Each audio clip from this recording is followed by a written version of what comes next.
We got to get them typed out though, so slow down. There's a lot of them. Yeah, absolutely. All right. Aim, Google changes. Yes, sir. You were highlighting some of these to me yesterday, sharing some articles that you found, read, and you've been doing a lot of research on this in the last couple of weeks. And so, if you could share with us what you found as far as what Google's doing to basically rock the boat of rankings, that'd be awesome. Yeah, not a problem. But I got to give you all a warning. I'm going to be talking fast today. There's a lot of stuff to talk about. We're going to keep it short. Take notes. You can always come to the replay.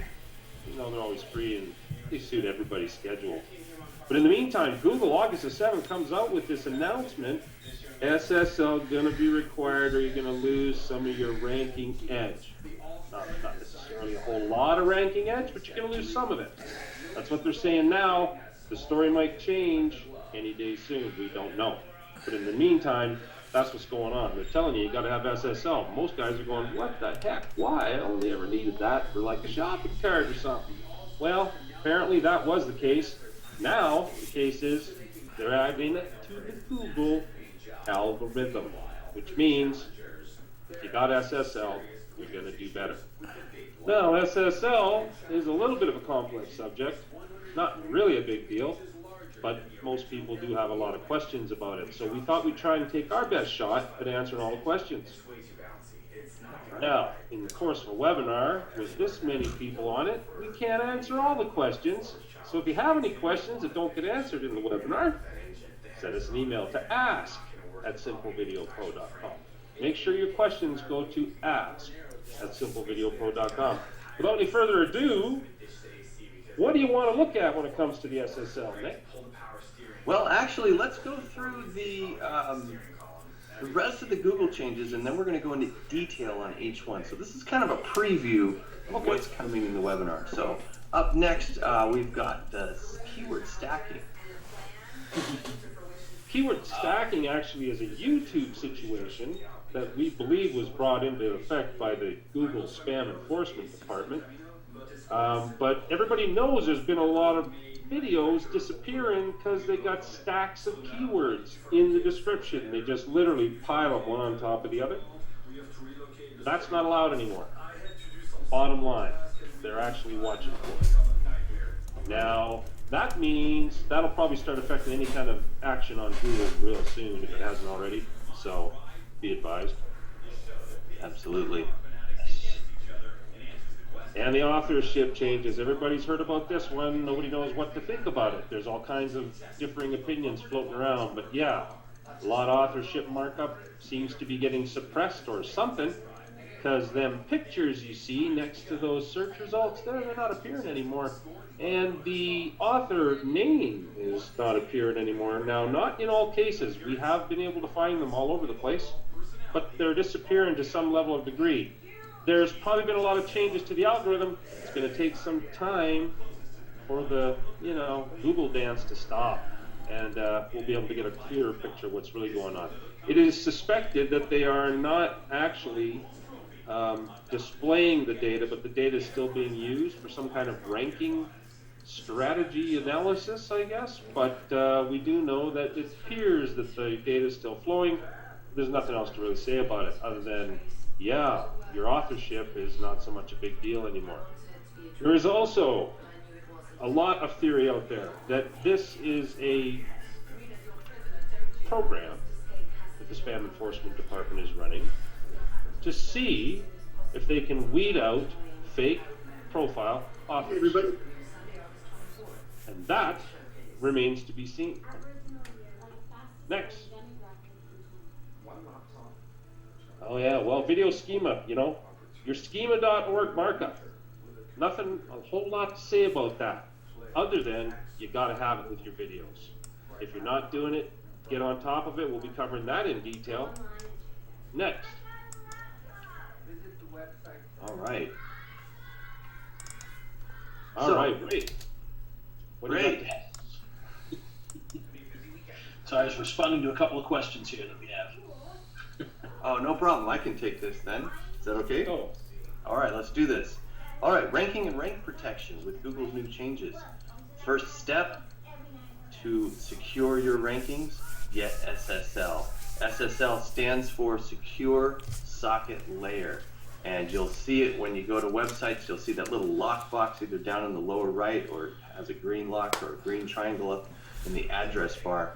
And what that means is, where did it, hang on just a second.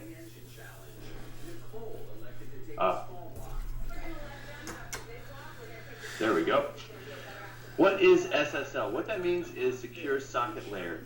And what it does is it protects data when you send data to websites and that they send you. Okay, for example, when you fill out a form on a website, you might put your name, your email address, maybe even your phone number address, and maybe even your credit card information. If you're not on a secure site with SSL, then people can actually capture that information as it goes literally over the wires. They can spy on you and grab your information. Okay, nobody wants that. That's one of the reasons that Google's doing this, is because they want their search results to be more secure. So the better that they can secure their search results, the better they can serve the community of people who use Google. So it makes sense that they would start to rank sites that have SSL a bit higher than sites that do not have SSL. So that's really important.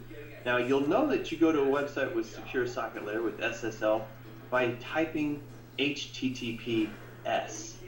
Normal websites, you just browse HTTP. Well, that little S there indicates that it's SSL, and then it's yourdomain.com. If you can't do that and get to your website without some kind of error, well, then you don't have SSL, okay? Now, how do you get SSL?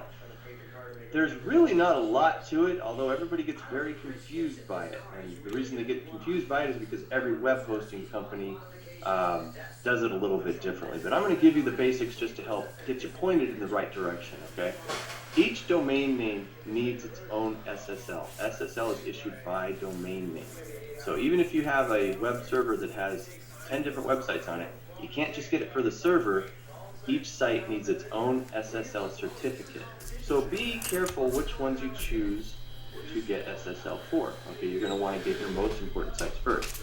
And the first step is contact your web host. Very simple. Contact whatever hosting company you have.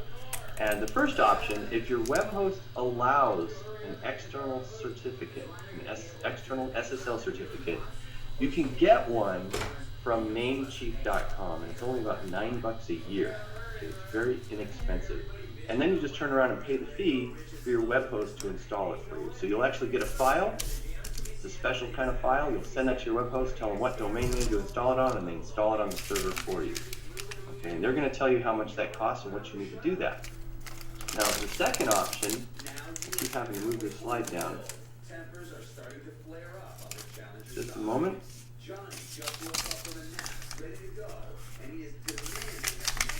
The second option is if when you contact your web host, they say, no. We only allow you to install SSL certificates that were purchased through us. And some web hosts do that, okay? So just contact them, get the SSL certificate, and install it for you. Have them do it all. They'll tell you what forms to fill out, and they can walk you through the process. And usually it's about $50 to $150 a year, depending on what you need for your particular hosting account. And that's per year, okay? So it's not too bad if you can, you'll be able to make a return on your investment if you're working it and you're taking action. Okay, so that is that. Now we're going to talk about ranking and rank protection with Open Graph tags. Ray, did you want to describe Open Graph tags, or you want me to keep going here? If you could, I'm trying to take care of an issue here for somebody. No problem whatsoever. Okay, guys, so real simple. I'm just going to cover these things just real brief, and then we're going to get into more detail, okay, because I don't want to overwhelm you too fast. Open Graph tags are a way to tell Google what your site or what your web page is about. So for each page, you have these tags that go at the top of it. You can't see them when you visit the page, but they're in there, and they tell Google title, description, keywords, all different types of stuff, and they're using Open Graph tags for that. And I'm going to explain that for you in a minute. The other way to protect your rank in Google is to use video sitemaps. Video sitemaps tell Google for your entire website what videos are on there, what pages are on, what the videos are about, etc. So basically, it draws Google literally a map to all the videos on your site so that they can then index them easier and have more information about what's on your website. Okay, so Aim, can you take this? I think you can take it from here. You're the expert on page ranking. You there? Aim's not here. Oh, good. I'm like, Aim's not here. Come back. 1 year. I am trying to get my screen to catch up, so bear with me just a moment. All right, no problem. Okay, well, I'll just take this first one here then. On pages that you want to rank for video, okay, not just your content, but on pages that you want to rank for video, what you need to do is have one video per page. When Google looks at a sitemap, they want to see a video on a page. They want to be able to tell people what that video is about. If you have more than one video on a page, what happens is Google doesn't really know which video to tell people about. Okay, when you look up your listings in your search engine results on Google, you're going to have one video per page, but which one? So have one video per page. Otherwise, Google is likely to check it and rank you lower. So that's important. Just let me know when you want to step in, Aim. Yeah, no, thank you very much, and you're absolutely right about that. There are some players on the market also that offer closed captioning, and so if you have access to that, that's great to add to. But other than closed captioning, a transcript is a really good idea to have on that page somewhere as well. Okay, and that way you get the benefit of the SEO from the searchability and the keywords in that document as well. Okay, so very important. Keep that in mind. Also, you need to have what you call thick or heavy content on the page with the video, other pictures, other supporting text besides the transcript. You know, more to the story about the video, more about what the video is about. Real good idea to keep it all highly relevant. Don't be afraid to use your keyword tools to find what is relevant. And for those of you that ask, I get asked this almost every day about the relevancy. Relevancy is delivered to you in your Google AdWords keyword tool. When you search on a keyword, the very first results you see are sorted according to the most relevant first, down through the rest of the last 800 words in the whole list. You only see 30 per page, but just to let you know, that's how you tell what's relevant. You can use related search terms at the bottom of a Google search. Okay? A lot of people use those as well, but it's a little bit different result and it's a little bit different metric being scored down there. That's more relevant to the actual times that it gets searched. Okay? The keyword planner is more relevant to where the money is for pay-per-click advertising, etc. So it's important to understand the difference between the two. Okay? What type of audience are you after? The audience is trying to buy that space, or the audience is searching that space. So use your own judgment, depending on your projects, and use them accordingly. Now, obviously, your keyword engineering is going to be the most important thing that you do with all of your online content. It is still that way until it changes. If it ever does, we'll let you know. But in the meantime, Hummingbird's been around long enough to have changed the search metrics radically. They are now looking for long-tail keywords and phrases. Okay, you might want to think of them as phrases. If you don't know what a long-tail keyword is, that's just basically a phrase. Relevancy comes in very weighty and heavy on the metrics of the algorithm for longer tail keywords now. So relevancy to the phrase is now being counted. In other words, one phrase, if it's the same as another phrase, but it sounds a little different, chances are they're mutual long-tail keywords in the same group, and they're relevant. But you can check by doing that little test that I just told you about in Google. Check where they stack up on the actual download. And download your data from the Google AdWords keyword tool. Always download it. That way you get the numbers, you don't get the letter codes and the word codes. Okay? So now, moving right along, Nick, All right. you want to do a little wrap up here? Yeah, actually, let's do this. See what's on your screen? Yep. I do. All right. You misspelled schema. It's a Did. Shima. It's a Shima. A Shima. Thank you. A couple more letters, we'd be in trouble. Yeah, you know. All right, listen, we got one more thing here, and Ain, I don't know if you've seen any of those emails come in. I want to, be a little surprising over here. What we need to do is now take a minute, send an email in. Oh yeah.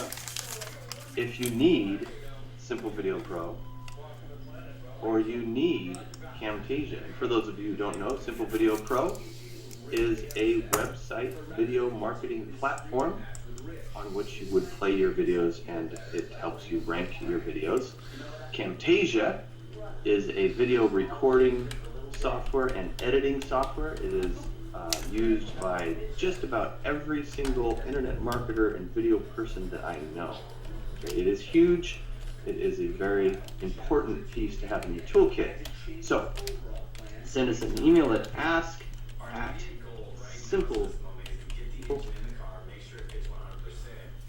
and in the subject line put webinar need or needs and put simple Simple Video Pro and or need Camtasia, and send us that email right now.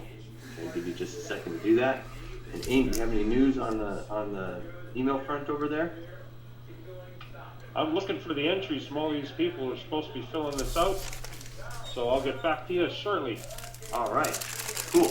Again, send an email to ask@simplevideopro.com, need Simple Video Pro, or need Camtasia, or you can put them both, put them in the same email. It does not help to put it in the chat box because that just overloads the chat box. That's why we're using email. There's a 27-second delay from when we ask you a question and when you hear it, but when you answer it, it's instant in the chat box, which gets a little bit confusing. So we're using this email method to find out who out there needs these things. Okay? All right. Ranking and rank protection with Google's new changes. Back to it. Open graph tags, sitemaps, and schema.board markup. And I'm going to explain this to you in step-by-step so that you can fully understand it, and then we're going to show you how to do it. Okay? Open graph tags. There's two types of open graph tags. There's OG meta tags, and there's FB meta tags. And you don't need to know a whole bunch of stuff about them, except that OG tags tell Google and other search engines about your web page as a whole. If you want to learn more, you can go to the Open Graph Protocol at http://opg.me. Okay, again, go to that website and it's got all kinds of information on open graph tags. And you can do this stuff yourself, but it gets a little bit technical and a little bit complicated. So I'm going to give you a quick overview of what it takes, and then we're going to talk about solutions for you. So open graph tags, here's an example for you. It goes at the very top of your web page. If you ever click to view the source of a web page, you'll see these meta tags. And these properties called OG:title, that's open graph title, open graph description, image type, URL, site name, and then for video, you've got video width, video height, and the source. Okay? So these are the tags, and when they're filled in, you want to put content in. So each type of tag for title, description, image, etc. has content that goes into it, and you simply code in content equals, and then you fill in your content. So you see there, OG title, content equals your site or your page title. Then under description would be a description of your web page, what's on your web page. Image will be an image for your web page, and that's an image that would be used as an icon in some search engines, including Facebook. The type could be video, article, etc. There's a whole bunch of different types, and if you go to opg.me, you'll see them all there. This particular one is set up for video, and you can see at the very bottom it gives a path to the actual video player, okay, on yourdomain.com. Of course, that's replaced with your domain, whatever website you're working on. Okay. Now, Facebook graph tags are a little bit different. There's not as many of them, but Facebook graph tags tell Facebook about your web page admins and any apps that are associated with the page or the domain. And what this does is it actually helps Facebook index your web page in the Facebook search engines. Okay, because Facebook's trying to take over the world. They would love very much to kick Google off the top of the mountain. Whether or not they'll do that remains to be seen. But with over 1.5 billion users, I think they're a threat. And so you need to have your Facebook graph tags in place, because as they start to grow, those things are going to start appearing in their search results on Facebook. And it's also used when posting videos and posts and pages to timelines. Okay, so when you share pages on timelines, it's also used for that. Now the Facebook graph tags are real easy. Here's an example. You just have Facebook or FB, and then admins, and an app ID. Okay, pretty simple. Just put content equal so the format's the same, and then of course your Facebook user ID, and then your domain's app ID, whatever app is associated with this domain. All right. Now you need Open Graph tags and you need Facebook tags, but here's a question for you. Do you want to have to code all that? That's the question. Do you want to have to code all that? And I'm pretty sure, unless there's some some people that are really keen on programming and writing their own HTML code, the answers are going to be no. All right. So I don't want to code it. So here's the solution for you guys. And I just want to show you this real quick. And Aim, you can interject anytime if you have some results over there. Okay. Yep. So let me pull this up here. We got results. You do? Over 80 people have sent in, but you need to put it back up on the screen. A couple people said, hey, how do I spell that? Okay. All right. Put it back on the screen. Back to the one for the list of giveaways. The list of giveaways for there was 2 of them. Lots of people asking. Throw one thing out there too. Yeah, go ahead. Right? On the screen you put opg.me. It's ogp.me. That's because I have dyslexic fingers. And apparently a few people said that that's definitely not, I don't know what's on that page, but it sounded like it must have been something quite interesting. Uh-oh. Uh-oh. Well, if it was anything inappropriate, it was a complete accident, and I hereby apologize. I just copied that, so. Open Graph, right, project, OGP. My brain. And my typing and copy paste. All right, OPG. Another one is a conspiracy site. Oh, okay. Well, thank God it was just that. I was getting a little bit scared there that it was something much worse. I see Masonic symbols and stars of death. No. That's completely unintentional. The site is OGP for Open Graph Project.me. My apologies. Little typo on my part. But thank God it was just some conspiracy site, not something worse.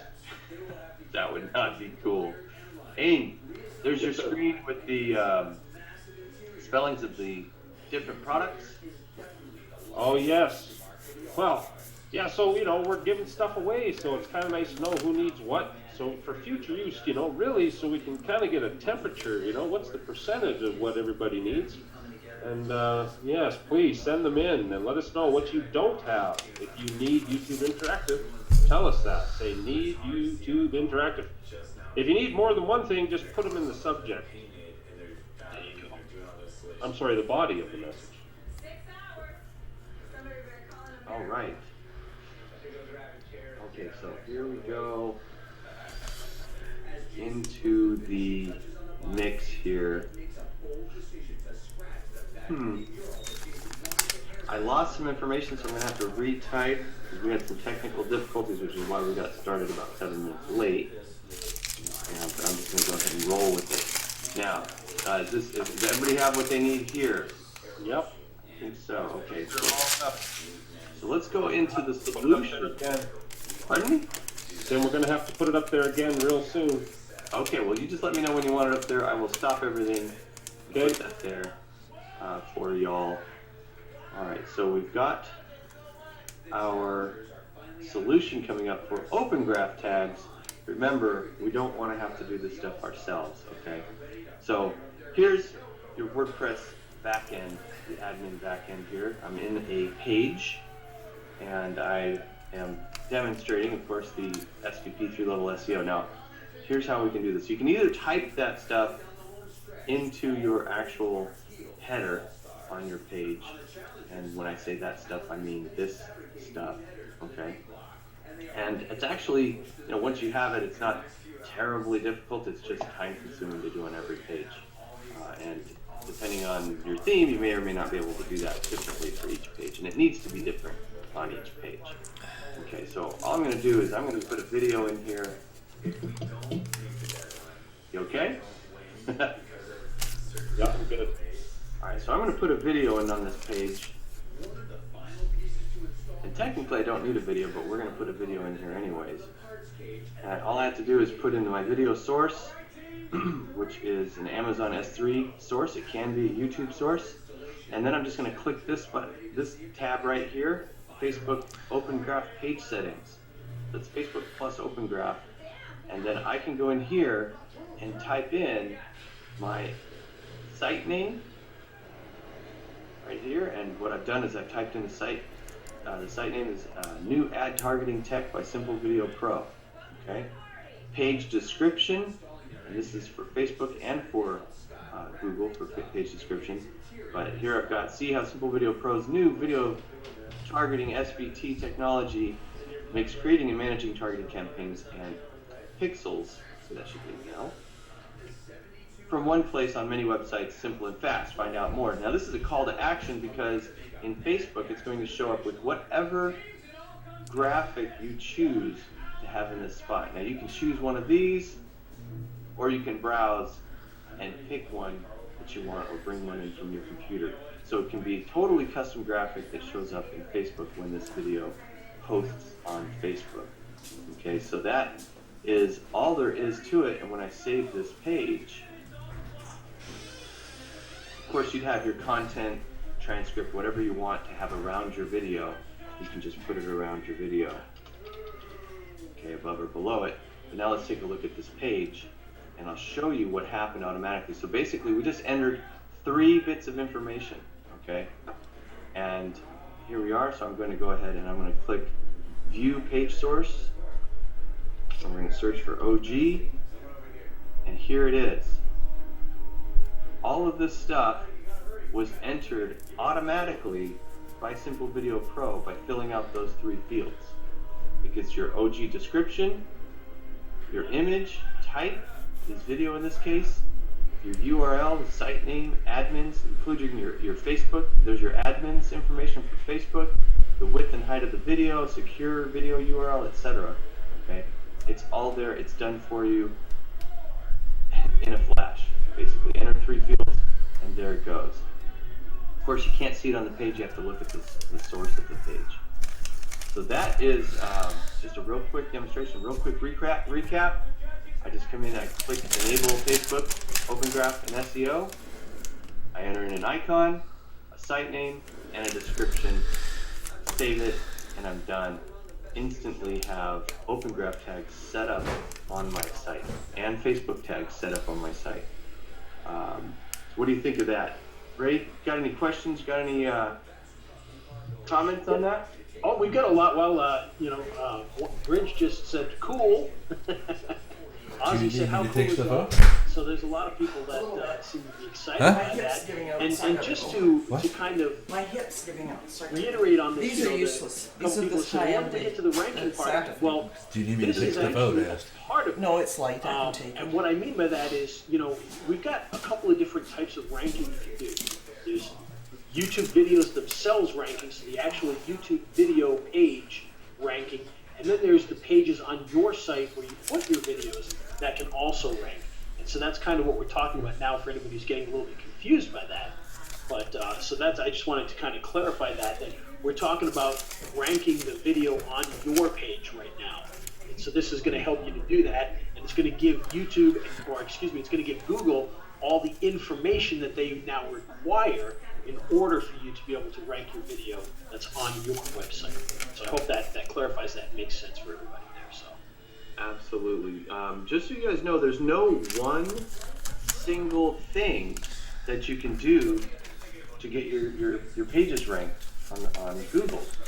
You have to do a combination of things, okay? And the open graph tags was just the first thing, right?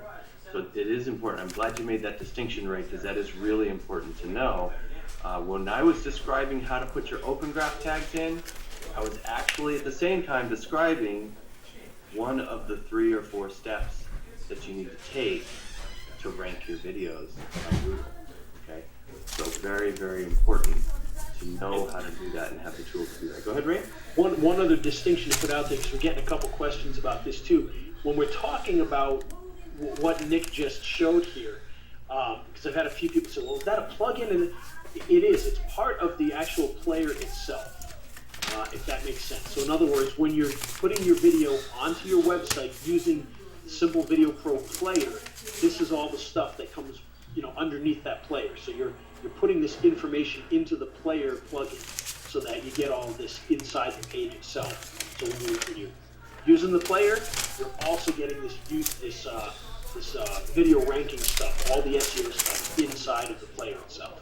So just sort of like Correct, and the reason for that is that I'm just going to take another that I load use that I'm all of my going. own tools. I use everything that I create, and I hate to have to go out there and install 2, 3, 4, 5 plugins to do Maybe one thing that I tomorrow can actually We include could take in my a own gleaner run or something like that if you're coming to programming town, or bring in to pictures do all that. of I a just gleaner pass run. that As on long to as you we're guys. there by A 4:30. lot of people would charge extra for that, but it's part of Simple Video Pro because it's an important part of video ranking.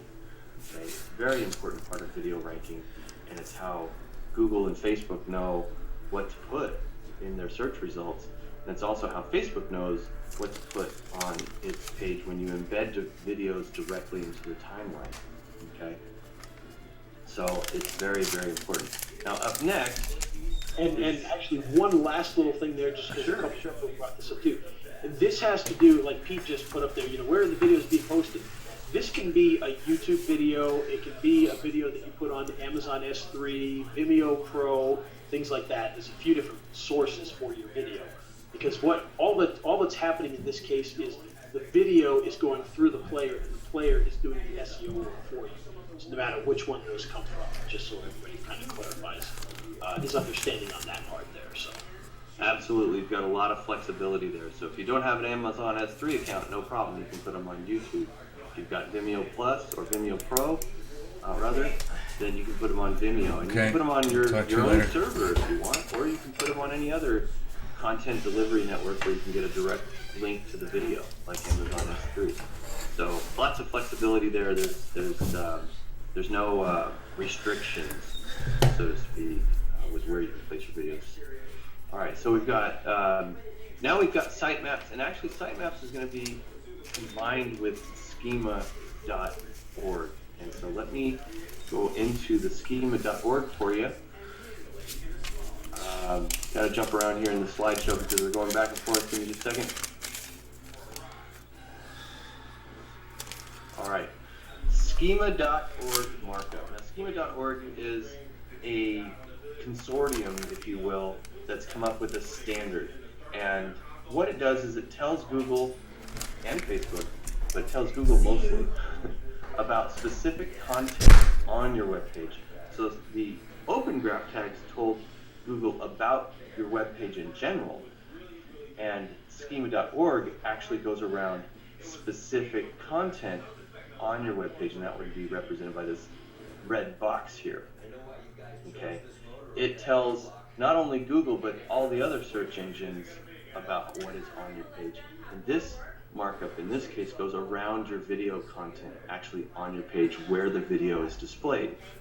Now here's an example of schema.org markup, and this is actually in the HTML of your website or your web page. Okay, and here we have an example of an HTML5 video player where you've got the video, and then the source, and that's where it starts. But then around that video, you're going to start putting in these things called item type, and this is where it tells it, oh, it's a video object. And then the name of the video object is going to be the item property name. And then we have item property thumbnail URL, so you're going to tell it the thumbnail, the embed URL, and then a description of that video. And so we put the descriptions right here. So this is skiing is the name of this particular video that I've got in this example right here. And then you have the actual thumbnail URL, which is the image that right now we're trying to discover if Google is still displaying thumbnails or not, but other search engines are. And then we've got the domain, the player, etc., and then the description at the bottom. Now once again, why are we doing all of this schema.org markup? Why are we doing all of this Open Graph or Open Graph markup and programming and all that? Is because you'll be able to get better rankings, and it also protects the rank that you do have, but you don't need to do it manually. You can just do it in a few easy clicks. Okay, now let me go ahead and show you how we do that with Simple Video Pro. And I'm going to show you on the same page that we were just using. And we'll go in here. This is the Open Graph section, so we're going to close that. We'll go into this video. We're using video number 1 on this page. And right below where you put in the link to your video, and this can be a YouTube link or a Vimeo Pro link, right below that is where you have video, SEO, and my sitemap data. Okay, and here is a title for the video. So retargeting with Simple Video Pro targeting, and then a quick description. This video shows how the new Simple Video Pro technology helps manage tracking pixels remotely on many websites, which makes targeting and retargeting easy to implement and manage. Okay, and then a thumbnail image, which at this point is still valid. Whether or not Google decides to keep displaying the thumbnail images in the search engine results remains to be seen, but it is certain that the schema.org information here continues to be very important to Google. Okay. In fact, was it Moz.org, AIM? Yes. Moz.org reports that schema markup is becoming increasingly important. Now, to display the schema markup, all you got to do is check this box. That's it. And then I'll show you the results. And I got a winner for you. You do? All right, well, let's stop and Laura McIntosh, you're going to get a copy of Tube Detective. Woohoo! Pretty sure Laura's still here. Thought I saw her name recently. I could be wrong. But I got your name on the list to receive a Tube Detective. Awesome. Congratulations, Laura. Tube Detective. Rousing the flaws. Yeah, and I got the giveaway machine. I got the giveaway machine working here. We got people sending in their mails, so we're good to go. Excellent. Excellent. Good job, Laura. Congratulations. Congratulations. Congratulations. You've won Tube Detective. I'm sorry, that was a bad attempt at at an announcer voice. I'm not exactly a DJ, so Sunday. All right. So now we've put this information in 3 little fields. I think I updated the page. Let me make sure.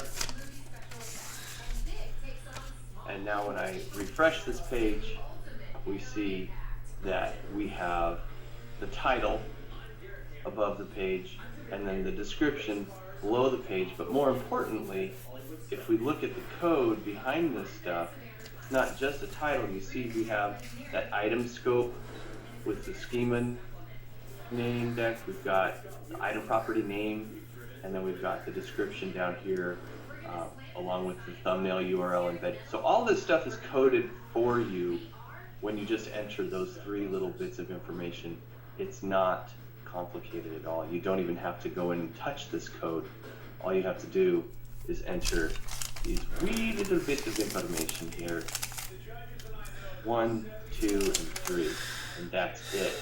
And now, by entering actually 6 bits of information with the Open Graph page settings and the SEO schema markup settings down here, you've now got your Open Graph tags, your Facebook tags, and your schema marketing or schema tags marked up around your videos, and you have this. Let me see if I can pull it up here. Let's see video. This is automatically generated video sitemap, and there's my video sitemap. And let's see if we can find. This is skiing, and here it is, retargeting with Simple Video Pro targeting. It's got the description in here. It's got the video icon in here and a direct link to the video file, all generated for you automatically. This is the sitemap that you'll actually submit to Google Webmaster, and all you have to do is copy this URL for your sitemap and submit it to Google Webmaster Tools, and they'll have a sitemap of all the videos on your site. So 6 little entry forms, and you're good to go with 3 levels of SEO. Actually 4 if you include Facebook. So that is the power that you have at your fingertips. You don't have to do all that stuff manually. Got another winner for you. All right. D. Paramore, YouTube Interactive. Woohoo! And by the way, if your name gets called out, you've sent in an email indicating that you'd like to win something, and you got lucky today. You will get an email, and there will be a list of winners posted on our website at simplevideopro.com. If you scroll to the bottom of the website, we got a winners button. I bet you nobody's been there. I'm the only guy who knows about it, except for some of the winners. Go have a look at that. It's a long list. Yeah. We give a lot of stuff away, and we're going to be giving a lot more away today, so stick around, and we're giving more away than just the stuff that we already showed you. We got other stuff to give away too, so just get a copy. Sit up, go. Get a frosty, what we call them wobbly pops, but I wouldn't want to encourage that. A wobbly pop. Okay. All right. Let's see.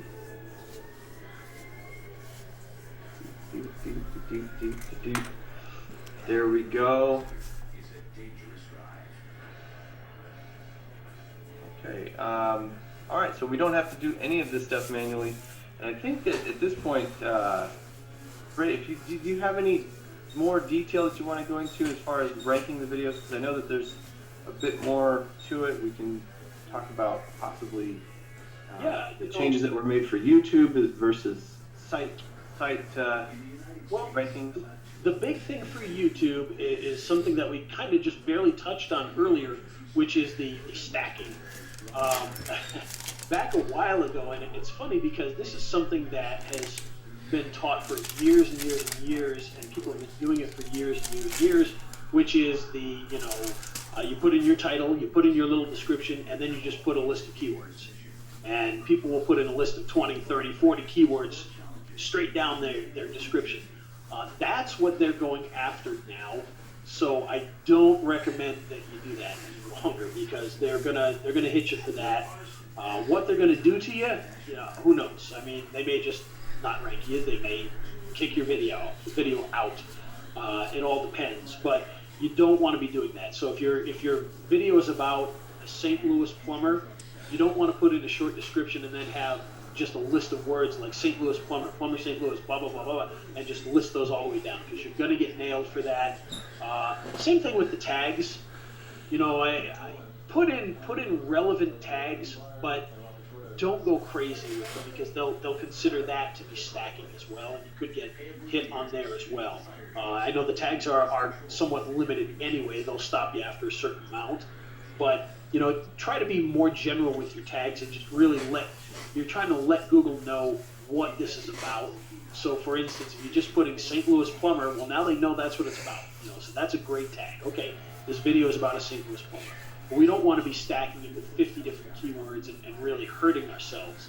So just try to avoid that. Then the other thing that I would say is just put it in a simple sentence.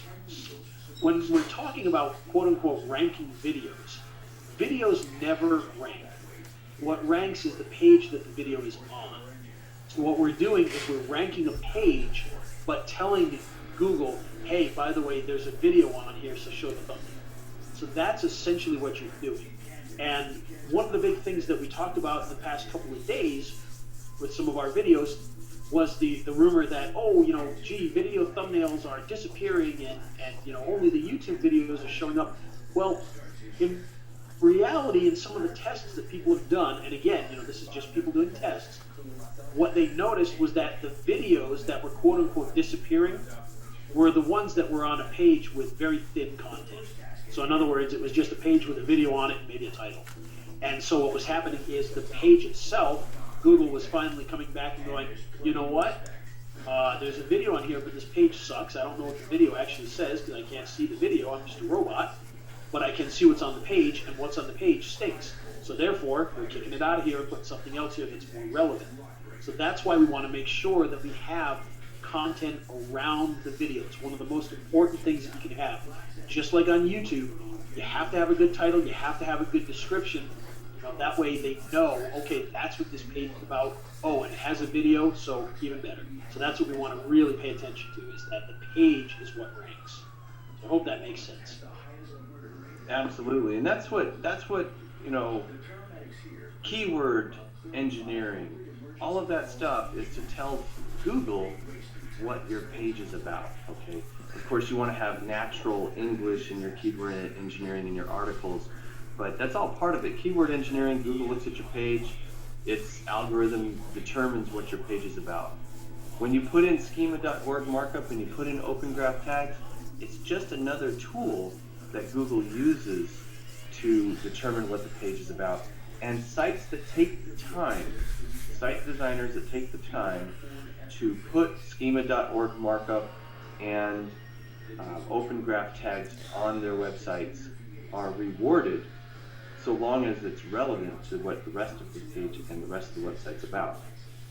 So I'm not going to put a website with an article on,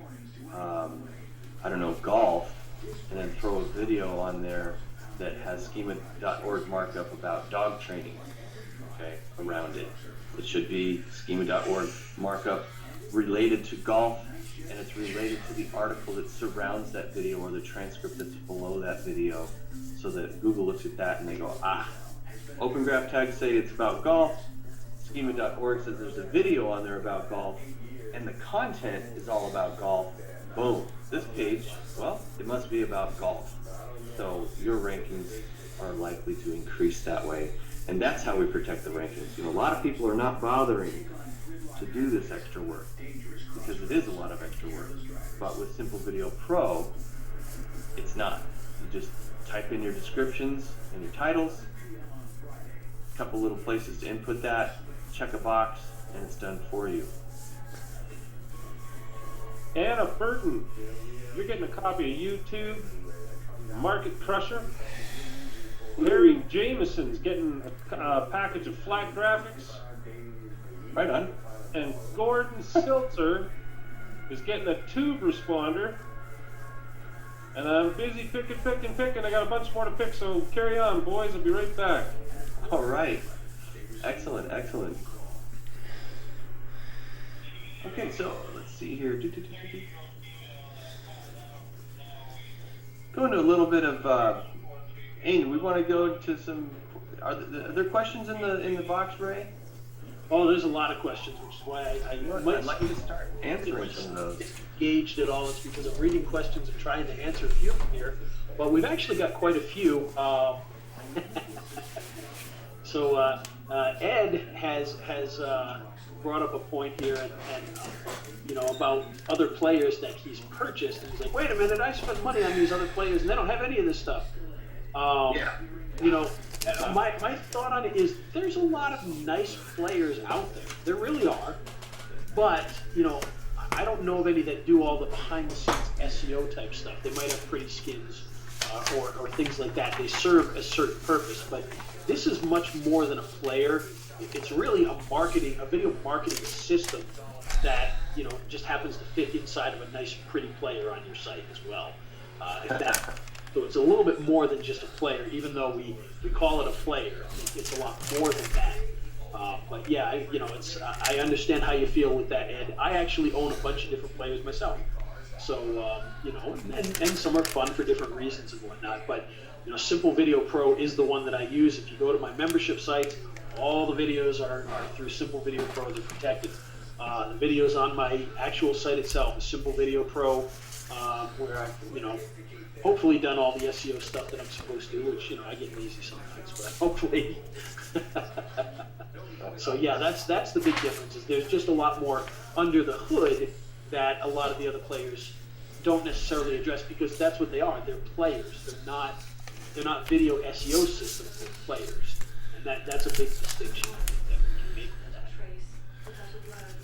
You're absolutely right, Ray. There's a lot of players on the market. In fact, that's one of the things I want to talk about right now. And Nick, if you wouldn't mind, just pick up for a couple minutes, give Ray a chance to also. Ray, I don't know if you've looked at all your videos yet, Ray, but please go take a moment and look at some of the contest entries for the videos. We want to make sure that you get ahead of the game there. Take another little recap, put your scores in, and we'll be talking about that later. Actually, My scores are in. I have watched every. Oh, have you? Oh yeah. All right. And I've actually tallied the scores so that we're ready. Oh, nice. Okay, Nick, you're going to have to start picking some more giveaway stuff, because there's a lot of stuff to give away. We haven't even announced everything yet, so start marking it white, and then every now and then interrupt me and call out a few. Absolutely. Okay? You want to know what's going on here with all these players on the market, guys? There's probably over 300 on the market right now. You want to talk, literally, we have a list, we're going through them, and in fact, I got a little bit of an update for you guys. As you know, we've been promising you all some kind of comparison chart to bang up Simple Video Pro against the competition. But a lot of players out there, we're not even looking at them anymore, because they just simply play video. They don't do anything else, as Ray was so. By the way, thanks, Ray, for saying that. That was nice. A lot of players out there are not video marketing platforms, so we don't really count them in the group. We start to look at things from a different perspective entirely. What type of features does a player have? Now, Nick, if you want to get a blank slide going here, and every now and then capture each one of these categories, okay? But we're categorizing players according to whether they, of course, play video, they need to, whether or not they do offer hosting or don't. And then we're looking at all kinds of other goodies, like whether or not they have add-on overlays that you can put on top of the screen, like buttons and such. You're all aware of those. You've all seen those. A lot of the players out there have those. We're looking at whether or not they're socially enabled. So definitely, at the very least, to the top social channels. And we're also looking at monetization features. And then we're looking at stuff like plug and play, and whether or not this stuff will hook up to other advertising type services and or programs. These are all the things that we're looking at. Plug and play ability kind of is number one. Got to be able to interface with all kinds of other stuff. Okay. Just to be able to play a video on it, well, if you want that, that's available. Generally speaking, you can get them for free. They don't come with a lot of functionality. But you've all heard of such things like your, JW player and things like that, okay? Now, you will notice that as we go along, a lot of these players are bringing in some new features, okay? We see a lot of new players popping up in the market all the time. They're constantly showing up. But generally speaking, a lot of them don't have a whole lot of functionality when it comes to add-on overlays, customizability to how the videos are played, what types of videos they will play, whether or not they'll let you do like green screen walk-on stuff or not, whether or not they'll let you do like, manage videos on a mass scale across multiple clients, whether or not they're going to allow you to program the videos so that they play at a certain time so that you can time special sales campaigns, launch campaigns, all that kind of stuff. Whether or not they'll work on all the major hostings, you know, your YouTube, your Amazon S3, your Vimeo Pro, your own server. I mean, this is very important. That flexibility is a huge, huge thing.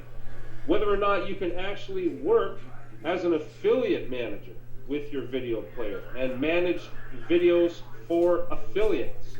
Say you want to have affiliates working underneath you, selling you your products, selling your products to the world for you, then you're going to need some kind of affiliate product manager, for sure. Affiliate video management is absolutely crucial. There are a lot of features that you can ask for on your video players. Unfortunately, a lot of them don't come on a lot of the regular players. You got to look at the video marketing platforms. Now, there's a few video marketing platforms out there, quite a few in fact. Seems like new ones coming out all the time. Generally speaking, you would recognize some of their names, such as your Easy Video Suite is the most popular, it seems, amongst the internet marketing crowds or video marketing platforms. That seems to be one of the more popular names you hear all over the place. You hear about Simple Video Pro.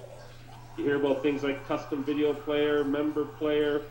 Heck, we got Virul even out there trying to get into the viral video market right now.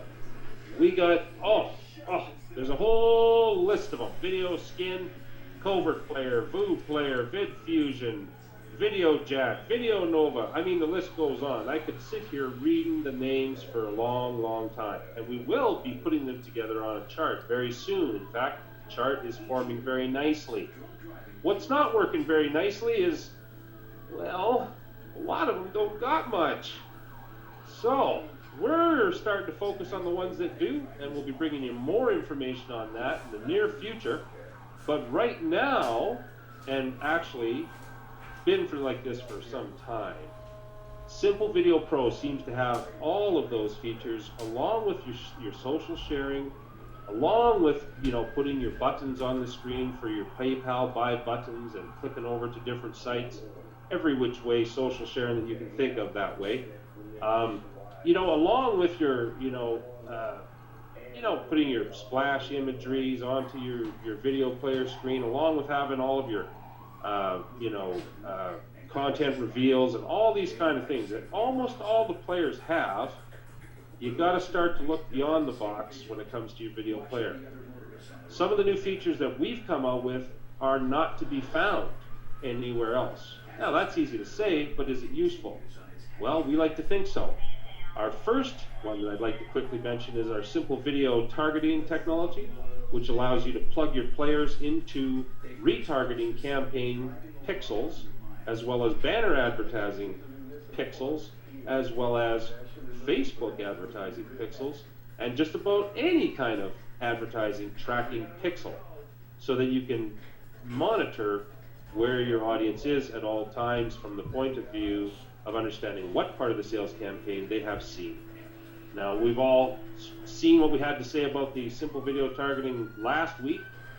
That took over an hour just to get through, so we're not going to be talking about that much today.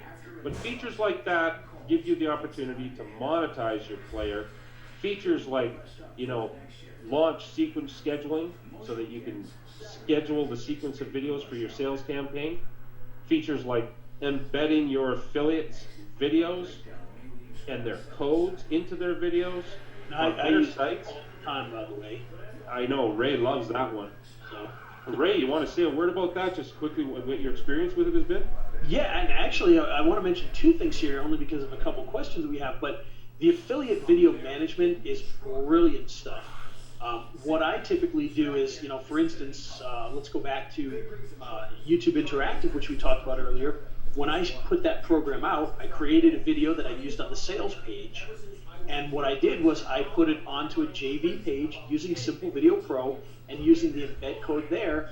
And so any affiliate who wanted to use that video could just grab the code, put their affiliate link down, and anybody who watched the video and clicked on it would automatically be taken to their affiliate link to purchase the product, so that the person that was the affiliate could make sales very, very easily and put video on a site very, very easily. So I absolutely love that feature. I use that for every product that I come out with, and it's worked very well. In fact, my only issue is I wish more affiliates would use it. when I put those out there because it's a very effective tool for that. I love when affiliates put out videos that we can use, and that's just a very easy way to do that. The other thing that I want to mention on there is the client video manager, because a couple people have asked, well, what if I'm just doing videos for other clients? And I believe it was the first webinar where we talked in detail about the client video manager. So if you do want to see real detail on that, you can go back to the first webinar afterwards and watch that through. And essentially, you can control all your clients' videos from your back end. So you log into your site, you can change their videos, you can change the content around their videos, change their skins, all sorts of things like that right from inside your site. So you can manage everybody from one location, and that's the other feature that is really, really good. So anyway, just my 2 cents. By the way, I got some news for you, Ray. Yes. All right. I had asked a bunch of people for some ideas for some videos, and this was in regards to a project that we've talked about. We're not going to talk about it in detail, Ray. I'm just going to give you the news right quick, right here, right live on the air, because I just got the news now. We were looking for a subject matter to make YouTube videos out of. Yep. And I believe I got one, buddy. I think we're going to talk about some videos about the dangers and the problems with pirating software. Seems like we got a lot of pirates out there, pirating software. Yes, we do. And so I just got an email, very interesting email. Engine 7, one of the busiest trucks in the city, has just finished inspecting a reported gas leak. Captain Brian Emenacker leads the team. Being a firefighter, I knew that I was inheriting a risk in my life, a calculated risk, but nevertheless a risk. The captain deems the site safe, and the team hits the road.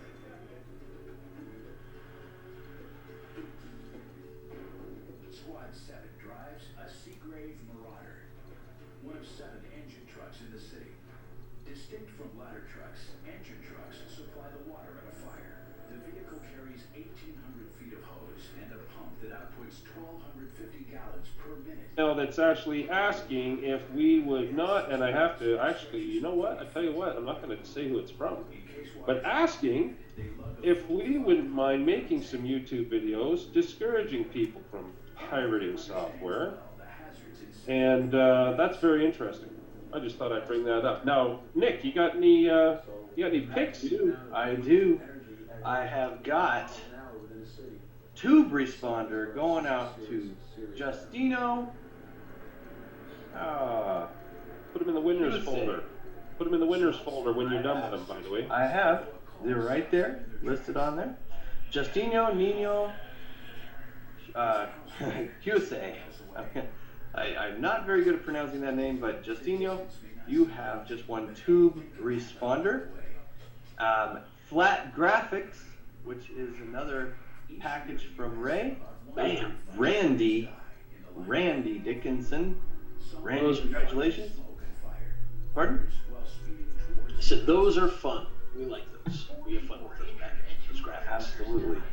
And out to Len, let's see, how do I pronounce your last name? Ferrara. Len Ferrara. Guess what? Anybody want to guess? Len, you just won Camtasia. Whoa! Yeah, just let us know which version you need. If you need PC or Mac, you've just won Camtasia. Full blown, same version you get from TechSmith. You've got it. So congratulations, good job. Glad you're here. Now, aren't you glad you came? Aren't you glad you came here? We got a lot more coming. I'm picking them really, really quick. Hayne, is this what you were talking about? You said to go ahead and put some of those features on here that very few or no other players have? Yeah, that's exactly it. I'm going to get back to that in just a minute. Just want to make sure that you're turning them white, turning them yellow once you've announced them. Yep, absolutely. I got it all covered. You're filing them in the right folder in the support tickets there? Well, that part, I don't know which the right folder is. August 11 winners. All right, will do. Begins with an A, so it's top of the list. Yeah, I mean, I've looked at so many players. I'm not quite sick of it yet, but yeah, it's getting old, a lot of the same stuff. And one of the things that I've really started to notice is there's really not a whole lot of people out there doing anything for monetization and for SEO at the same time. There's a few doing SEO, there's some that are doing a little bit of monetization, but there's really not a lot of focus on that. So, the list is getting to be very short. I don't expect it's going to take me another, maximum 3 weeks, and I'll have probably gone through 400 players.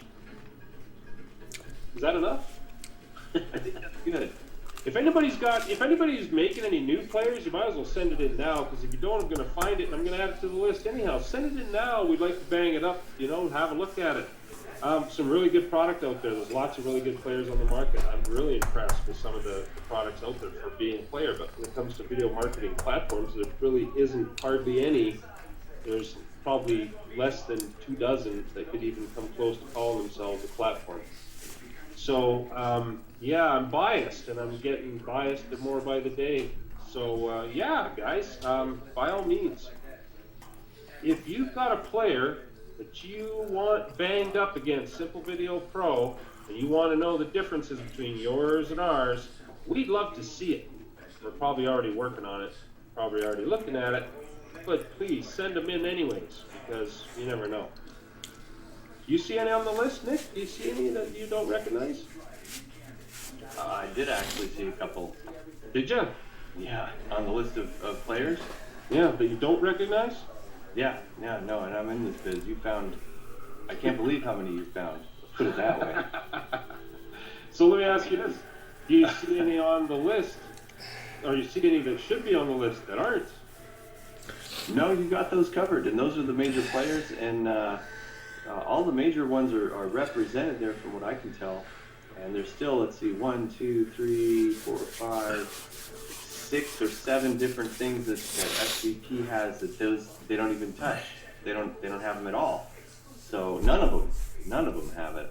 And then there's like several features that very few of the other players have. So basically, what we've built here is we've built a one-stop shop. Right.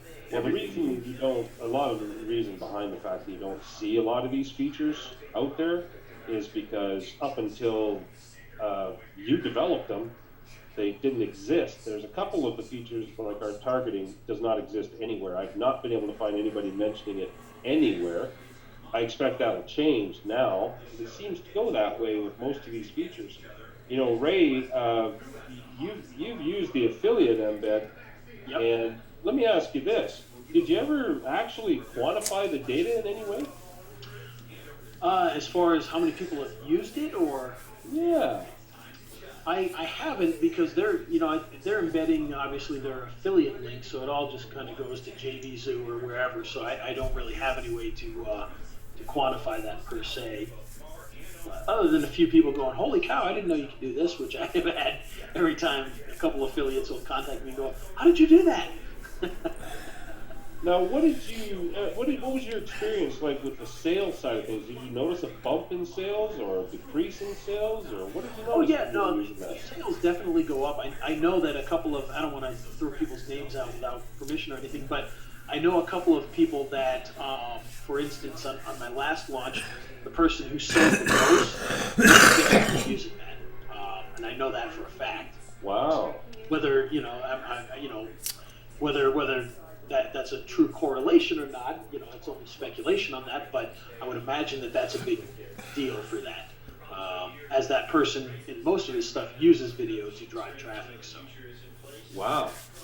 Yes. Okay. Well, that's very interesting. I always wanted to ask you that. All right, now, Nick. Yeah. Who else you got on that list? We have Carl Barker. Carl Barker, guess what? You just won, drumroll please, Simple Video Pro Plus. Dun, dun. Just won Simple Video Pro Plus. Actually, didn't win it, we're just giving it to you. Okay? Because you didn't have to win anything, just picking names. So there you go. Carl, you got Simple Video Pro Plus. That's $159 value. And just so everybody knows, it can take up to 4 days to get all the prizes out we got a lot of work to do. It takes a lot of work. Last time we gave away like 13 things, and it took almost a week to get a hold of everybody, make sure everybody was where they needed to be, get them what they needed, and that sort of thing. So just be advised. It might take a while. Right on. So yeah, that's what I got right now. Let's continue on here. Yeah, well, I wanted to talk more about ranking, period. I mean, there's, Do you want to go back there up? are there are right now, as far as the video marketing community is concerned, there are no less than 6 things that you've got to pay attention to just to get started with your ranking. And I think we've talked about just about all of them today, from keyword engineering all the way down to the type of player that you're using. It is absolutely important that you don't just buy a player because it takes care of a few things. There's people in my email tickets here asking me, oh, I just buy SVP and it solves all my problems. No, it doesn't solve all your problems. You're still going to need to create very solid content. You're going to need to have other images on the page. There's a lot of questions about how many videos per page idea. Well, what we're saying is to clear that up, just to kind of go over that one last time to make it totally clear for everybody. Yes, you still need to put content around the video. In fact, that is highly important. You need to have text above and below if you possibly can do it, wrapping around the video. Other photographs are absolutely ideal. If you're curating content, then try and stay relevant to what the video is all about. If you're curating pictures and content, keep it all relevant to what the video is about, okay? And if you're going to engineer the keywords, like such as in writing your own articles, do not stuff keywords in any shape or form, and make sure that you're selecting your keywords according to relevancy. That's, in a nutshell, the most important items when it comes to the content creation, right? Always good to check that if you're curating, always good to make sure that there's more new original content than there is not. And be very careful with how much you're curating within the same video. A lot of people are creating what's called intralinks. Intralinks are links within your site, from content on one page to content on another. Absolutely fair game to do that. The more you do it, the better. But don't create numerous pages with the same keyword created content. In other words, don't take the same list of keywords and create 5 pages with that list of keywords and write 5 different articles using all the same keywords. You don't need to anymore. With Hummingbird, you're far better off to find other relevant words that are listed according to relevancy in the search results. That is the only way you're going to be able to actually keep your content from, getting any sort of duplicate content, keyword stacking penalties, or any of these algorithmic changes. They will be a lot less of an impact on you. So I just wanted to say that. Ray, you know a lot about this video ranking. What do you got? Yes. Well, like I mentioned earlier, the big thing, of course, is that it is the page that ranks, not the video, as we mentioned. So you want to make sure that you've got good content, just like you would with YouTube. When we do YouTube-specific video ranking, what do we always do? Make sure we've got a good long-tail keyword. We make sure that's in the title. We make sure it's in the description. We make sure we have a good description to go along with it. And then we make sure that we have good tags.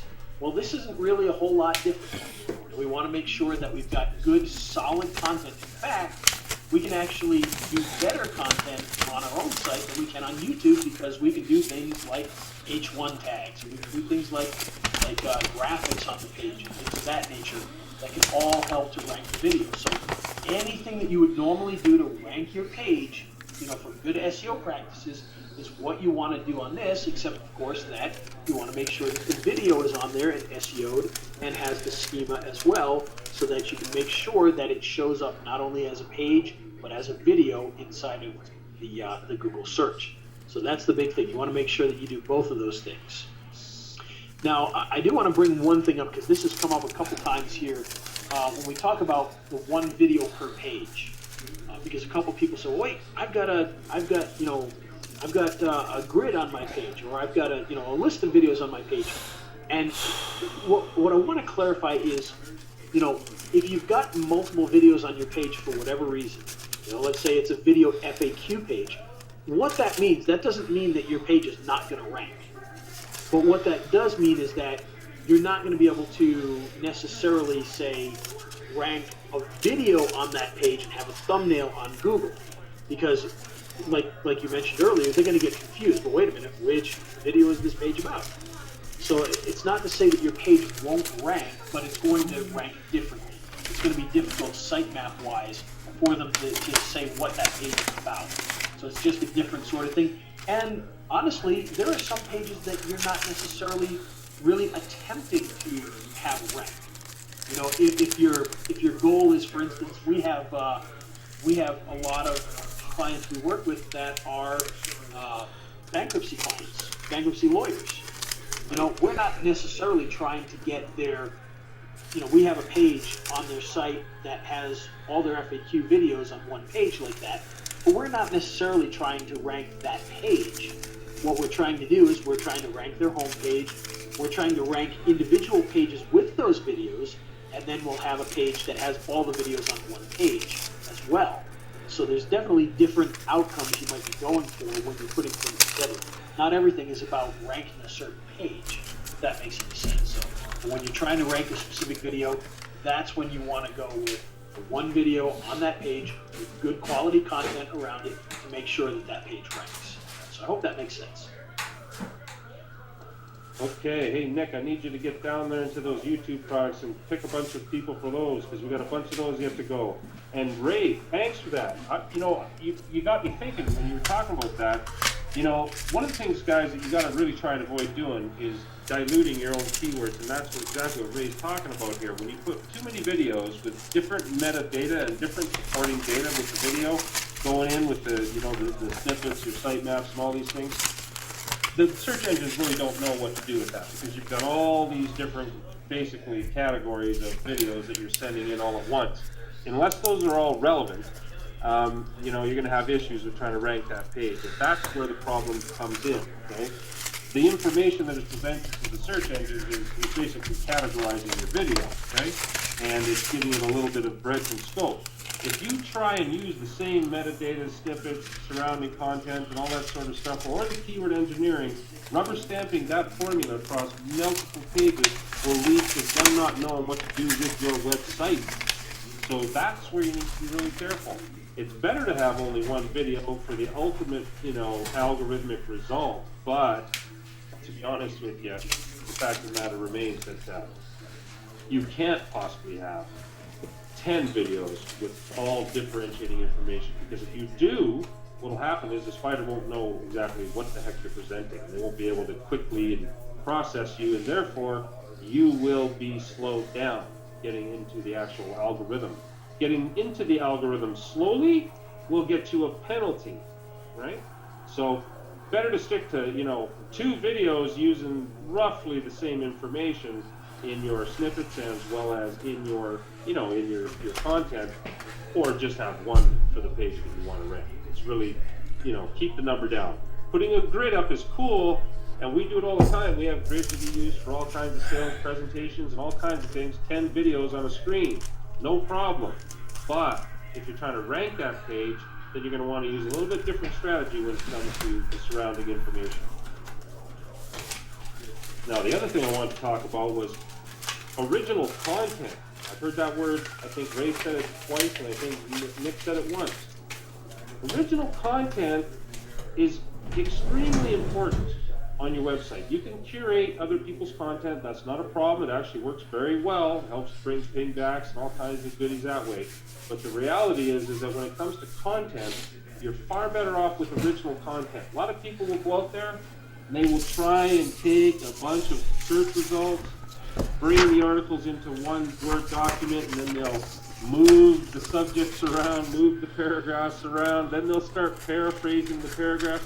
Listen, in the time that you do that, you could write the article yourself, and that kind of article reconstruction really will get you in more trouble than you want or need. I don't care if you got Copyscape and you're running everything through Copyscape, you really got to be careful trying to do work like that. I highly recommend you either hire a ghostwriter, or write your own content and at least get some practice at it, because that kind of activity, if you carry it on, will get you into trouble.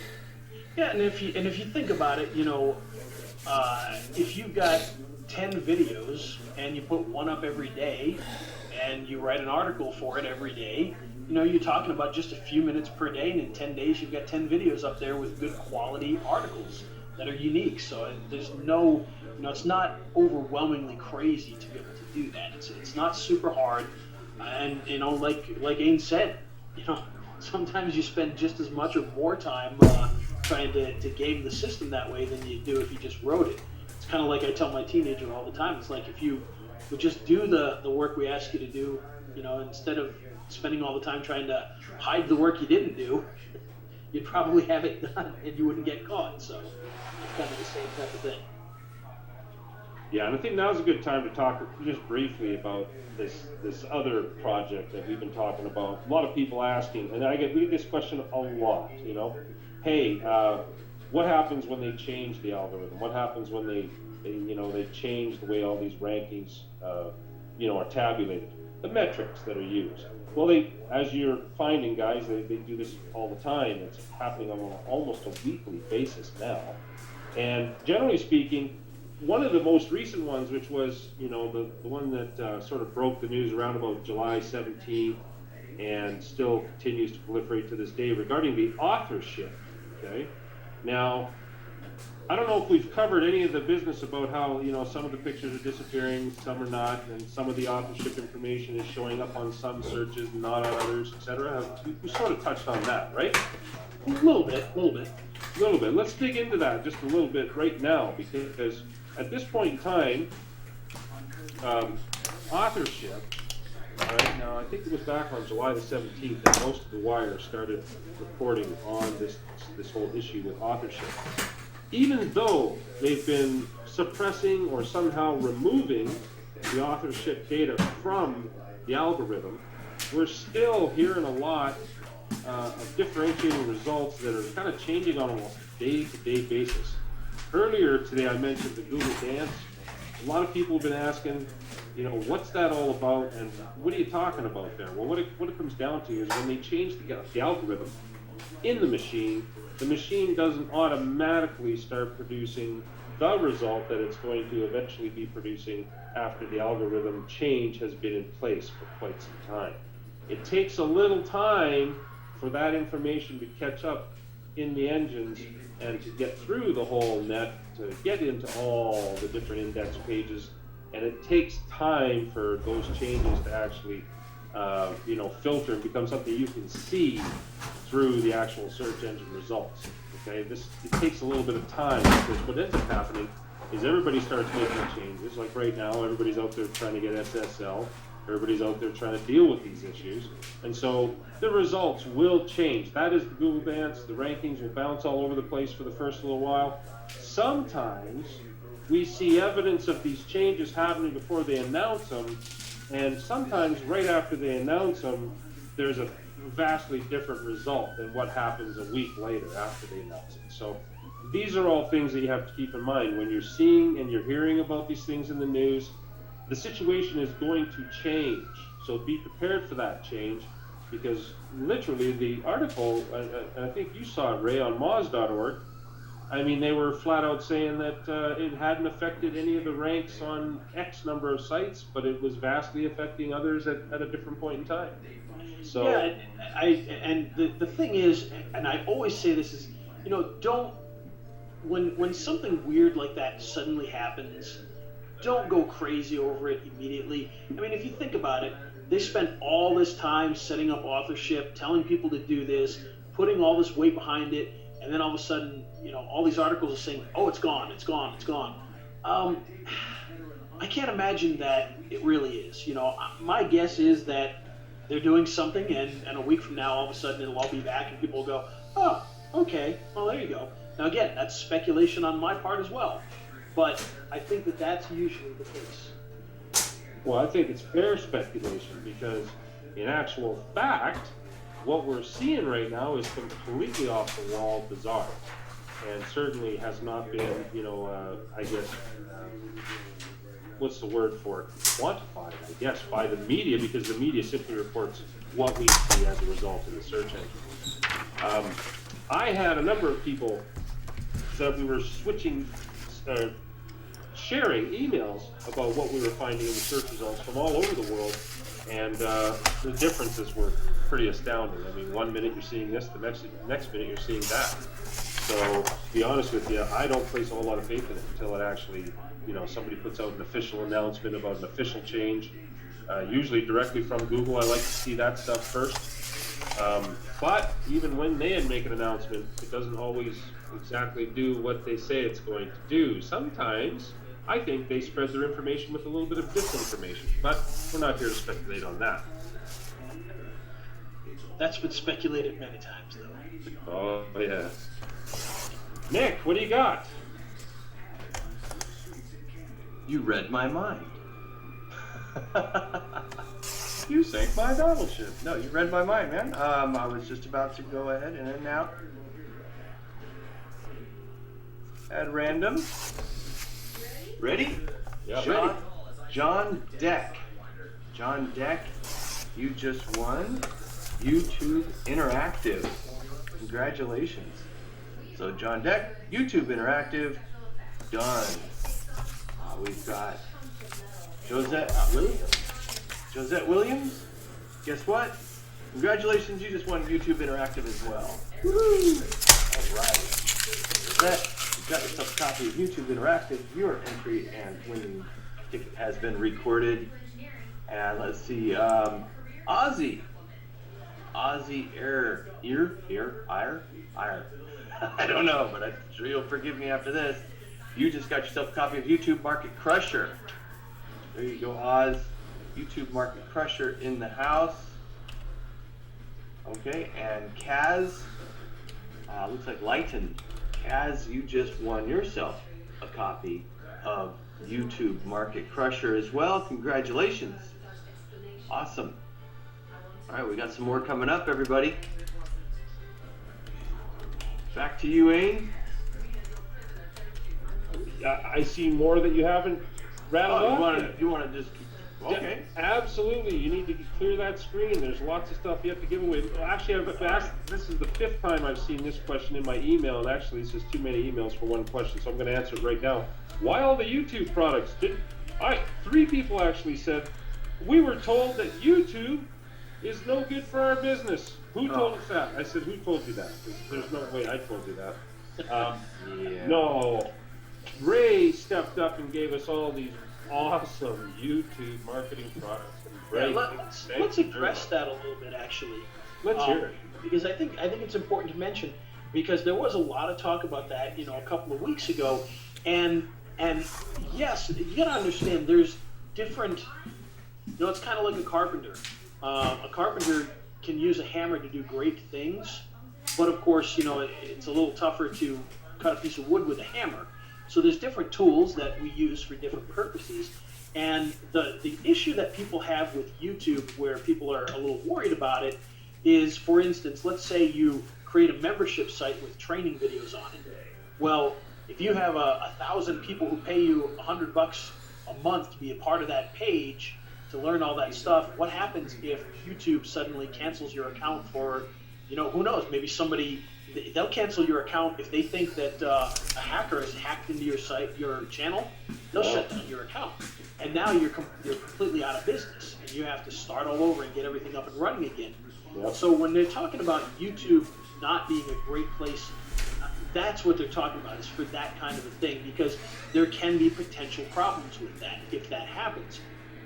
And that's why we use players like Simple Video Pro to not only be able to embed videos from YouTube, but also from places like Amazon S3 or Vimeo Pro, places like that where you're actually paying to have those videos there, where you hopefully would not have those issues. So that's kind of the thing. When they're talking about the dangers of YouTube, those are the dangers of YouTube. Or let's say you have a client and you're managing their website and you've got their videos on there and they're managed through YouTube, and YouTube shuts down the account. Well, now your client's website has all blank videos on there, and they're calling up and yelling at you. So those are the types of things that they're talking about when they're saying that YouTube is dangerous. However, obviously for traffic, for affiliate videos, things like that, it's one of those things where if you're using a video for traffic on YouTube, if they shut down your account, what have you really lost? Well, you set up another account and do it again. Not a big deal. So that's kind of where they're talking about the danger of YouTube. That's where you want to be careful. Now, that being said, I actually have used YouTube for membership sites. Where a player like Simple Video Pro just kind of plays the YouTube video and kind of hides the fact that it's a YouTube video, and I haven't really had any issues with that. Is the potential there? Yes. Would it be a nightmare if they shut it down for me? Yes, it would. But that's a risk we're willing to take at times, and if it happens, then we address it at that time. But YouTube is still a great way to do it, but you do have to think about that when you're dealing with YouTube. So.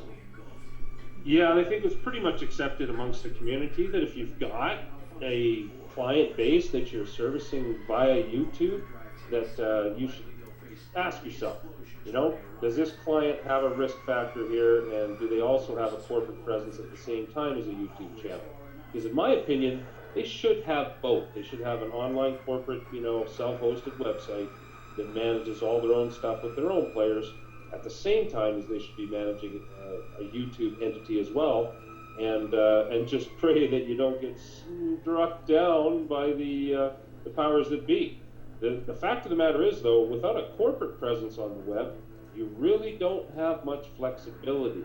On the YouTube channels, they're actually really easy to set up, and boy, oh boy, YouTube is certainly turning on the features these days. One of the most popular questions we get from people is, does a video that plays through Simple Video Pro work on YouTube videos? Well, to be specific about that answer, and this is a very popular question, so I'll just drill through it right now. Simple Video Pro will play videos that are hosted on YouTube, so you get all of that functionality of playing the video on a hosted YouTube video. You can play it within Simple Video Pro. Simple Video Pro will allow you to put buttons on your videos and many other types of add-on type of applications. However, you cannot, and nobody has this technology, you cannot take those videos that are playing on YouTube, then upload them to some sort of device or video player, and then make those buttons appear on YouTube's website. Nobody has that technology except for YouTube, and well, it's because they own their website, and they like to own it, just like you own your own website. Or if you don't own your own website, well, then you may not have ever owned one. But if you have, obviously you have full, complete control, and you can install any kind of software on it you like. But YouTube restricts us from having any access, and they restrict everybody from having that type of access. What you do have access to are all the buttons and all of the overlays that YouTube makes available to you, and you can do that with the same videos. But if you play those videos through a player like SVP, you're going to have extra functionality on top of functionality that is not really required. So thereby making it obvious that you need to have both. You need to have videos on YouTube, and you also need to have videos that you're hosting elsewhere for your corporate presence. Amazon S3 comes to mind, Vimeo Pro comes to mind. There are many that work very well, but just about any kind of system that will handle MP4 files, you can play through Simple Video Pro. And I'm getting a drink of water. Indeed, and so that's that's kind of the explanation to that. So hopefully everybody kind of understands that. We're not saying don't use YouTube. We're just saying that there are some times you want to be a little bit careful and make sure you've got a contingency plan should something go horribly wrong. So there you go. All right, we've got a couple more winners to announce. We're just Okay. doing stuff left and right here. This is absolutely insane. Yeah, well, we got a lot to go through yet. Okay, we've got. Ready for this? Yes. Vicky Griffith. Vicky, you just won Tube Tracker. Tube Tracker software from Ray the Video Guy. Vicky, you just won that. I'm gonna mark that. And Wes Hazlett or Hazlitt? You've also won Tube Tracker from Ray New Guy. Congratulations. We have some YouTube Interactive winners here. YouTube Interactive winner number 1, Scott Eli. Scott, you just won YouTube Interactive. Congratulations. Good job. And we've got some, let's see. Jim Loesch. Loesch. Jim, you just won YouTube Interactive as well. Congratulations. Is there anybody here who hasn't gotten anything yet? I know, right? We're just giving away stuff like crazy. In fact, here's a Simple Video Pro Plus going out to Kathleen Keen. Kathleen, you just won Simple Video Pro Plus. We will be in touch and get you your license ASAP. Ted Vinzani. Love that name. Vinzani. Whew, that's awesome. Ted, you have just won Simple Video Pro Plus. Awesome. Good job. Congratulations. And Theodore, guess what you won? I hope Theodore's out there going, Simple Video Pro. Because you did. You won Simple Video Pro Plus. That's Theodore Mitchell. Theodore, good job. You won Simple Video Pro Plus. That is all the Simple Video Pluses that we have today. Yeah, I know. Wah, wah, wah. But that's okay. We still got some Camtasia Studios to give away. Sweet. So, right on. We are cruising here. I got Ted. Did I get Josh? No, I did not. Ted, wait, did Ted win? Ted won twice. Lucky. Ted Ted Vinzani, you've also won YouTube Interactive. Nice. Wow, you lucked out right there.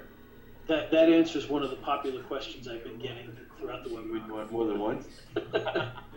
Apparently. All right, Ted, good job.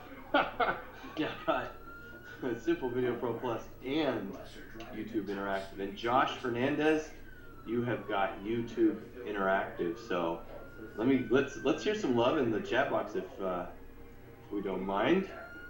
Yeah, let's have a look. Yeah. People should be jumping up and down. Man, we still got a long list of stuff left to give away here. Holy moly. You're not kidding. Look at that. No, this is insane. I've never seen a webinar where anybody's done this. Just handed it out left and right. Holy goodness. All right, so let me get back to randomly picking winners. All right. By the way, what's taking so long is when we pick a winner, we got to then record the name, email address, put it on the sheet, file it away, make sure that we get everything recorded so that we get you the prizes that you've been randomly picked for. All right. Indeed. And just to take a quick jump back to what we were talking about a minute ago, Tim actually posted the now infamous screenshot showing that YouTube is now surpassed Facebook as the second largest, most visited site on the internet. So that alone should tell you, yes, you should be using YouTube. And considering the fact that probably half of everything on Facebook, the third biggest site, is YouTube videos, that should also tell you something about the YouTube videos. So there you go.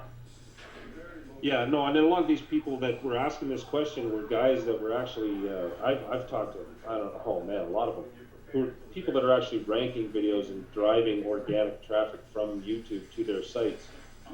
One of the big, I guess, impediments out there with a lot of the other players out there is that they don't actually even allow you to play a YouTube video. I'm not sure why that is. It doesn't seem to make a lot of sense why you would want to go against that because, you know, Facebook, the big blue monster, what do we call on YouTube now? The big red monster? Because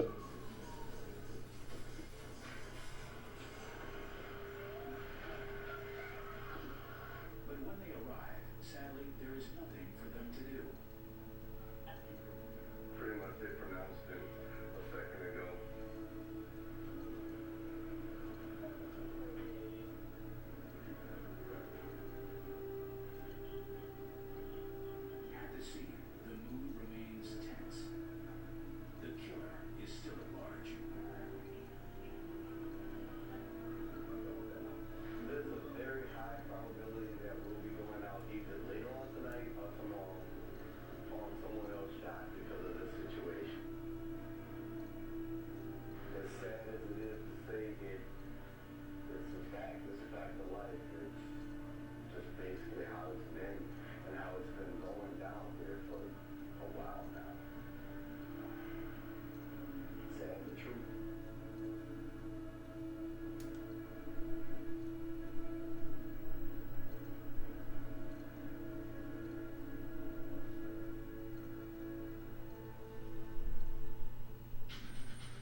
In Camden, New Jersey, the rising sun marks Sunday morning.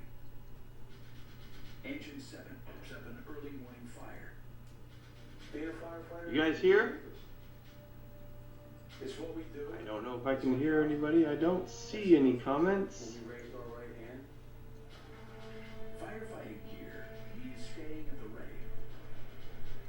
Their work is never done. Ready?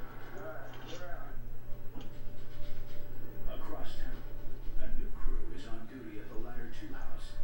In Camden, every day means a new mission, a new drive. Are we live? I cannot see comments. I cannot hear anybody. Rescue work in New Orleans. When emergency strikes, these are the people that rush to the front lines. Ain, can you hear me? We never know. Yeah, I just got back. We have waiting for it. Okay. Yeah, I don't see any comments in here. Ray is out. I mean, What shall we do? It just, I heard it. They must have shut down their YouTube account. Can you see the comments? Yes, Oh, good. I can.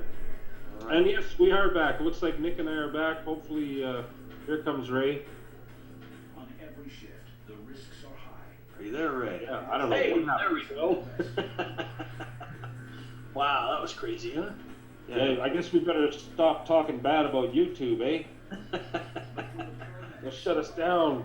In American cities, it's all part of the job. Anyways, you got nothing bad. I got nothing but love for YouTube. I'm sorry, but it's like the single most best source of awesome organic traffic and paid traffic, guys. One of the things we're going to be talking about going forward here, a lot more, is paid traffic. A lot of people don't realize how cheap YouTube traffic is. Ray could actually speak to that. We were talking about it the other day. Ray, what did you have to say about that? No, I actually use the promoted videos quite a bit. Honestly, it doesn't cost me really anything more than doing the old Fiverr type tricks and things like that. So you spend $5 a day and you can get a lot of good views to your videos, and you can even make some sales directly from those ads. So it's actually better than the money you might have spent in some of those other seedy locations. So we really like using that paid traffic with YouTube. So very helpful. All right, just so you know, Ray and Ain, I cannot see the comments. So you Jump guys, back into the it's just regular black. Yeah, it's just a black strip there on the side. There's no text or anything there. So Copied and pasted from the bar, didn't you, after you came back in? huh? No, I hit refresh. Oh, that's Everything crashed over here, and I could not reshare my screen, so I just refreshed and hoped for the best. It looks like it came out okay. Yeah, you're in the naked Google Plus Hangout versus the Webinar Jam interface. I did launch the Webinar Jam interface though, so Huh, very straight. yeah, it said launching, and then it said there you go. Pretty much nothing after that. Now, recently, Ray, you and I were talking about this very subject about video ranking, and I'm getting a lot of people's emails in here that are asking questions like, we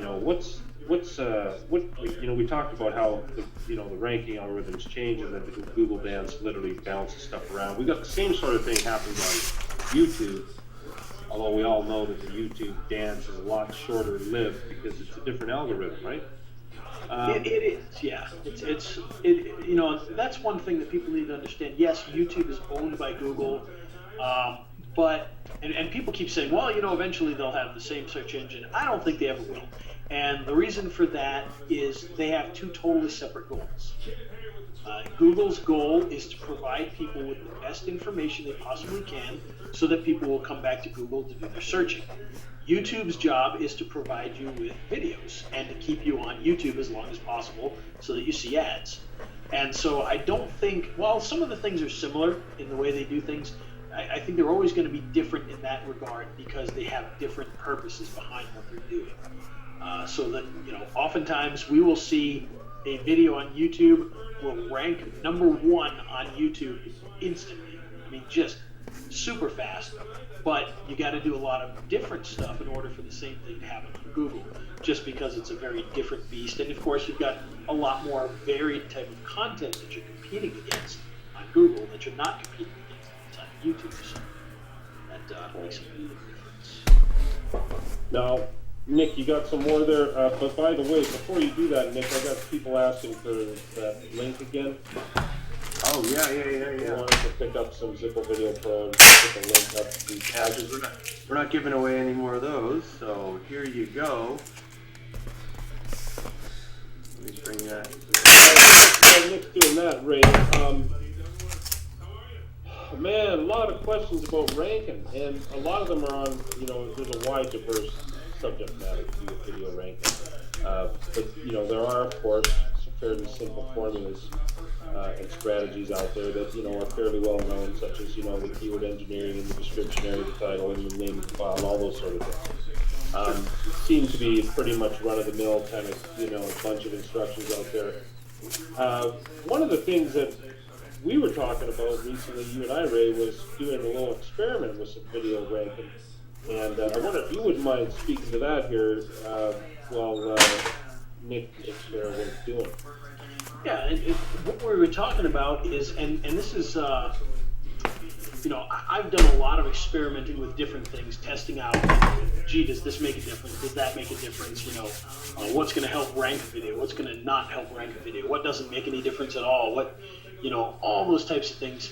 And most of the time they've been very short, short experiments. I put up a video in a not very competitive niche, because we know that technically it can rank quickly, test something and say, boom, see, look, there it worked. And so we can very easily test some of those types of things. For instance, we did one with social bookmarking. We took a video in a not very competitive keyword, put it out there, and ranked on YouTube #1 instantly, left it alone, didn't do anything, and it did not show up on Google at all. Could not find it at all. We ran it through OnlyWire, and it jumped to #1 on page 1 instantly. I mean, literally in minutes. So what we're talking about now is doing a little bit more long-term sort of testing, because we want to see, yeah, okay, great, we can get a video to page 1, but what do we need to do to get it to stay there a year from now, or a couple months from now, things of that nature. So we want to start doing a little bit of testing on some videos to see how we can rank over a long period of time, and then we're going to keep coming back and saying, okay, look, did this, and it's still on page 1. Oh, it dropped a little bit, or it moved up a little bit, that sort of thing, and keep track of it over a long period of time and see what needs to be done during that time to make sure that it stays up there. And I have done that a little bit with one of my videos that actually I've had for about 2 years out there, and I've seen that one on page 1 drop off a little bit, fight to get it back on page 1, keep it on page 1, see it drop, get it back up there. So I have done that without really quantifying it, without really tracking it per se.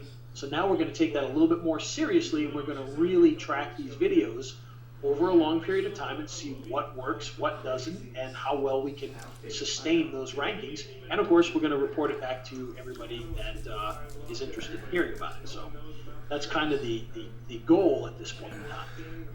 Right, and now here's an interesting question that I've had quite a bit of, is can you rank videos on Facebook? Well, at this time, there is a certain amount of being able to search for keywords, but when it comes to the same kind of structure as the search engine, it's a completely different world, and there really isn't any kind of search results that we're quantifying at this point in time. I'm not aware of any. Are you, Ray? No, and as a matter of fact, one of the things that Matt Cutts recently talked about was the whole Facebook thing, and as he put it, Facebook, Twitter, very, very difficult to do that kind of thing, because the content is different for everybody, and it's constantly changing. So what I'm seeing on my Facebook wall is going to be different than what you're seeing on yours, because you like different people, you like different pages, things like that. So it's very difficult for them to be able to spider, Facebook, because it's not there's nothing static with Facebook. Everything is constantly moving. There's nothing static with Twitter. It's constantly moving. So that makes it very, very difficult for them to do anything with that. So I don't see that being something that'll happen anytime soon anyway. So I think you're right. I think they're qualifying and they're quantifying their data in a completely different way, and therefore it just makes it really difficult to work with.